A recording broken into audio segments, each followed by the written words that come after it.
Cette semaine, notre paracha s'appelle Vaïkra. C'est exactement le nom du troisième livre du Pentateuque, du troisième livre de la Torah écrite. Vaïkra en français, le Lévitique, parce que ça parle de ce qui se passe pour les Lévi'im et de ce qui se passe au temple. En hébreu, Vaïkra, il appela, parce que c'est le premier mot du livre. Et donc, vous pouvez aller voir Lévitique chapitre 1 verset 1 jusqu'au chapitre 5 verset 26. Allez voir vous-même à quoi ça ressemble et venez l'écouter à la synagogue. J'ai retenu 3 thèmes pour nous pour cette année. Réparer et non punir. Et puis les 6 sortes d'offrandes et le fait de résister aux Romains. En quoi lire la paracha Vaïkra résiste, permet de résister aux Romains. On va voir ça. Donc les points importants. Résister aux Romains. Eh bien, ce livre de Vaïkra, il est consacré au travail des prêtres au temple. Et justement, ce travail était très fédérateur et permettait de la catharsis, du rassemblement, etc., avec les fêtes de pèlerinage, entre autres. Et donc, détruire ce temple pour les Romains était une façon d'affermir leur pouvoir. Et le fait de, après la destruction du temple, remplacer le temple physique par des récits de ce qui faisait au temple, de ce qui se faisait au temple, c'est une façon de résister aux forces centrifuges qui auraient pu l'emporter une fois le temple détruit. Et tout ça se fait évidemment aux côtés de la Torah orale qui prend une place de plus en plus importante en termes de rassemblement. Le fait d'étudier les sources devient central. Donc, dans notre paracha, on parle de 6 sortes d'offrandes. Donc, l'offrande brûlée, Ola, qui se dit holocauste en français, ça a été repris par le judaïsme américain pour désigner la Shoah, c'est un problème, pas par le judaïsme, par le monde global américain. Et puis, les juifs américains, ils n'ont pas trop d'autre choix que d'utiliser les mots qui sont employés dans leur contexte. Donc, voilà, c'est le mot de Ola, mais à la base, c'est simplement une offrande qui est brûlée. Vous voyez le cynisme derrière, hein, d'appeler l'Holocauste, c'est quoi, les Juifs ont voulu souffrir et se brûler entièrement à Dieu, enfin c'est hallucinant. Mais je referme cette petite page et je me reconcentre sur ce que ça voulait dire à l'époque. Donc, offrande brûlée, offrande de repas, ça c'est Korban Mincha, offrande de plénitude, c'est Shlamim, Zevar Shlamim, offrande de faute, c'est Khatat, et offrande de culpabilité, c'est Hacham. Tous ces mots reviendront.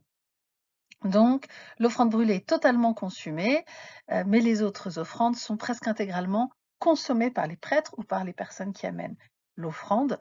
Donc, c'est une façon de partager un repas, de mettre notre nutrition au service d'un travail social, émotionnel, spirituel, comme on veut. Donc, réparer et non punir, l'objectif des offrandes est de célébrer un moment particulier ou alors de tourner la page pour ne pas rester dans la culpabilité. Je ne sais pas vous, mais pour beaucoup de gens, moi y compris, quand je fais une chose dont je ne suis pas très sûre, parfois j'ai du mal à faire partir la culpabilité. Le fait de faire un rituel, quelque chose d'impressionnant, quelque chose de collectif autour de ça, ça peut aider. Et donc, tout comme le principe de responsabilité invite à rendre des comptes et à réparer, eh bien, les offrandes n'ont pas pour but de retourner le couteau dans la plaie, mais au contraire de pouvoir tourner la page. Et l'idée, c'est surtout pas d'humilier, de punir ou de désigner un bouc émissaire. Si vous avez la perception de ce qu'est un bouc émissaire, vous savez que c'est justement une utilisation d'une procédure dont on parle également dans notre livre de Vaïkra. Donc la phrase que j'ai choisie pour vous, Ve'im, et si, nefesh ki techeta, une personne fait commet une faute. Nefesh, ça veut dire l'âme, enfin, comme on dit, un groupe de 1000 âmes, ça veut dire de 1000 personnes. Si une personne commet une faute, ici je précise pour Nefesh parce qu'on peut avoir tendance à tout spiritualiser, les mots ont un sens basique aussi. Ve'asta achat mikol mitzvot Adonai, et réalise l'une de tous les commandements de l'Éternel, Asher lo te'asena, qu'il n'aurait pas dû faire, Veloyada, et il ne savait pas, Ve'acham, eh bien, il est néanmoins responsable, Venassa avono, et il portera sa faute. Et donc, c'est ce principe-là de responsabilité.